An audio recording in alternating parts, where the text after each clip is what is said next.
Welcome back to clean news Rajasthan की 10 फटाफट बड़ी खबरों में आपका स्वागत है।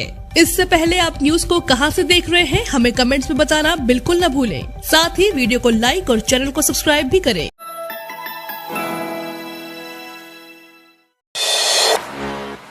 गहलोत कैबिनेट में फेरबदल के आसार, आधा दर्जन मंत्रियों की होगी छुट्टी। राजस्थान में गहलोत कैबिनेट में तीसरी बार फेरबदल हो सकता है। खराब परफॉर्मेंस वाले आधा दर्जन मंत्रियों की छुट्टी होना तय माना जा रहा है। दरअसल 1.5 साल बाद होने वाले विधानसभा चुनाव के मद्देनजर विधायकों व कार्यकर्ताओं की नाराजगी दूर करने के लिए कैबिनेट में फेरबदल के आसार हैं। लंबे समय से बिना किसी पद के चल रहे सचिन पायलट को सत्ता या संगठन में एडजस्ट किया जा सकता है। चर्चा है कि पार्टी आलाकमान की मंशा के अनुरूप सत्ता एवं संगठन में गहलोत पायलट गुट के सभी नेताओं को एडजस्ट कर एकजुटता के साथ विधानसभा चुनाव में जाया जाए। कैबिनेट पुनर्गठन में कमजोर परफॉर्मेंस वाले मंत्रियों के स्थान पर वरिष्ठ विधायकों एवं मंत्री बनाया जा सकता है। गरीब लोगों के लिए सरकार की बड़ी सौगात। गरीबों के कल्याण के लिए सरकार की ओर से कई कदम उठाए गए हैं। वहीं सरकार की ओर से कई स्कीम भी गरीब वर्गों के लोगों के लिए चलाई जा रही है। कोई भूखा न सोए, इस उम्मीद से सरकार गरीब लोगों को फ्री राशन भी मुहैया करा रही है। कोरोना के बाद से ही लोगों को आर्थिक स्तर पर कई प्रकार की चुनौतियां देखने को मिली है। ऐसे में कई ऐसे लोग भी मौजूद हैं जिन्हें 2 वक्त की रोटी भी ठीक से नसीब नहीं हो पाती है। ऐसे ही लोगों के लिए सरकार की ओर से फ्री राशन की स्कीम चलाई जा रही है। वहीं सरकार की ओर से फ्री राशन की स्कीम की डेडलाइन को बढ़ा दिया गया है। राजस्थान डेमो पैसेंजर ट्रेनों की जगह दौड़ेंगी मेमू ट्रेनें। उत्तर पश्चिम रेलवे में भी मेमू ट्रेनें दौड़ती नजर आएंगी। इन आधुनिक सुविधा युक्त ट्रेनों की सौगात सबसे पहले जयपुर को मिलेगी। यहाँ से इनका संचालन बांदीकुई, अलवर, अजमेर, फुलेरा, सीकर, चुरू, सवाई माधोपुर, मेड़ता रोड समेत कई रेलवे स्टेशनों के बीच होगा। इन मेमू ट्रेनों के रखरखाव व मेंटेनेंस को लेकर रेलवे ने अभी से कवायद शुरू कर दी है। दरअसल जोन में अगले वर्ष दिसंबर तक समस्त रेल मार्ग विद्युतीकृत हो जाएंगे। इसके बाद यहाँ समस्त ट्रेनें डीजल इंजन की बजाय विद्युतीकृत इंजन से संचालित होंगी। ऐसे में रेलवे डेमू और पैसेंजर ट्रेनों के स्थान पर मेमू ट्रेनों का संचालन करेगा। इन 2 सहकारी बैंकों के खाताधारकों को मिलेंगे 5 लाख रुपए। महाराष्ट्र स्थित शंकरराव पुजारी नूतन कोऑपरेटिव बैंक और हरिहरेश्वर सहकारी बैंक का लाइसेंस रद्द होने के बाद इसे बंद कर दिया गया। बैंक की खस्ता हाल को देखते हुए आरबीआई ने बैंक का लाइसेंस रद्द कर दिया था, लेकिन बैंक में जिन ग्राहकों का पैसा फंसा था अब उन्हें उनकी जमा पूंजी मिल जाएगी। दरअसल बैंक जमा पर आपको आरबीआई के डीडीसीए की ओर से इंश्योरेंस मिलता है। ये इंश्योरेंस अधिकतम 5 लाख रुपए की होती है।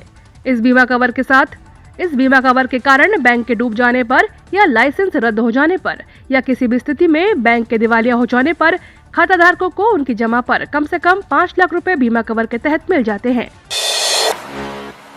केंद्र और राज्य के बीच जंग, मंत्रालय के फरमान पर भड़के गहलोत।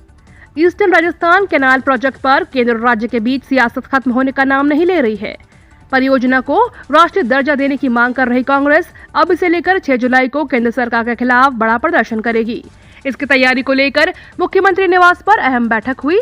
इसमें CM Ashok Gehlot, PCC chief Govind Singh Dotasra और राज्य सरकार के कई मंत्रियों के साथ ही 13 जिलों से जुड़े खास लोग शामिल हुए। इस बैठक में सीएम गहलोत केंद्र सरकार पर जमकर बरसे और कई बड़ी बातें कही। सीएम गहलोत ने कहा कि प्रधानमंत्री की ओर से परियोजना को राष्ट्रीय दर्जा देने का वादा किया गया था, लेकिन अब केंद्र सरकार का जल शक्ति मंत्रालय सहयोग करने की बजाय इस योजना को रोड़े अटका रहा है। मंत्रालय के सचिव की ओर से राजस्थान के मुख्य सचिव को पत्र लिखा गया है। उसमें कहा गया है कि राज्य सरकार की ओर से ईआरसीपी से जुड़े किसी भी हिस्से में कार्य संपादित नहीं किया जाए।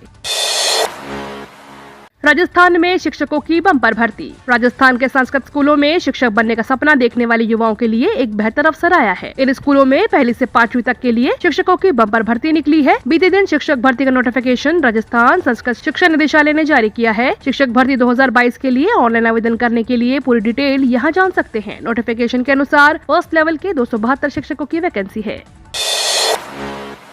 उदयपुर मर्डर केस से पर्यटन उद्योग को तगड़ा झटका। उदयपुर के पर्यटन उद्योग से जुड़े लोगों का दावा है कि दर्जी कन्हैयालाल की निर्मम हत्या के बाद पर्यटन उद्योग को झटका लगा है। घटना के कारण उदयपुर आने वाले पर्यटकों ने अगले 2 महीने के लिए होटलों में आधे से अधिक बुकिंग रद्द कर दी है। शहर में ज्यादातर लोगों के लिए पर्यटन आजीविका का मुख्य स्रोत है और इससे जुड़े लोगों का डर है कि इस घटना से बड़े पैमाने पर शहर की छवि को झटका लगा है। इससे सितम्बर में शुरू होने वाले पर्यटन सीजन पर नकारात्मक प्रभाव पड़ेगा।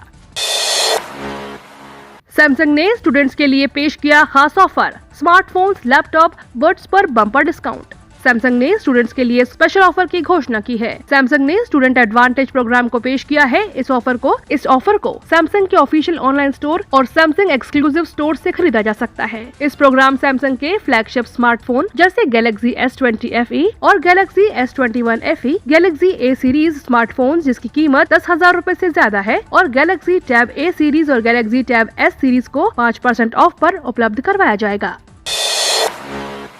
पायलट के बाद शेखावत को सीएम अशोक गहलोत ने कहा निकम्मा। शेखावत बोले, गहरे मानसिक दबाव में है गहलोत। केंद्रीय जल शक्ति मंत्री गजेंद्र सिंह शेखावत ने मुख्यमंत्री अशोक गहलोत पर तीखा हमला बोलते हुए कहा कि जिस भाषा का प्रयोग राजस्थान के मुख्यमंत्री इन दिनों कर रहे हैं, उनकी उपेक्षा एक राज्य के मुखिया से नहीं की जा सकती। शेखावत ने कहा कि गहलोत साहब के बिगड़े बोल से स्पष्ट लग रहा है कि वो गहरे मानसिक दबाव में है। एक और कुर्सी जाने का डर हमेशा उन्हें सताता रहता है, दूसरा राज्य उनसे संभल नहीं रहा है। कानून व्यवस्था समेत राज्य में सब कुछ चौपट हो गया है।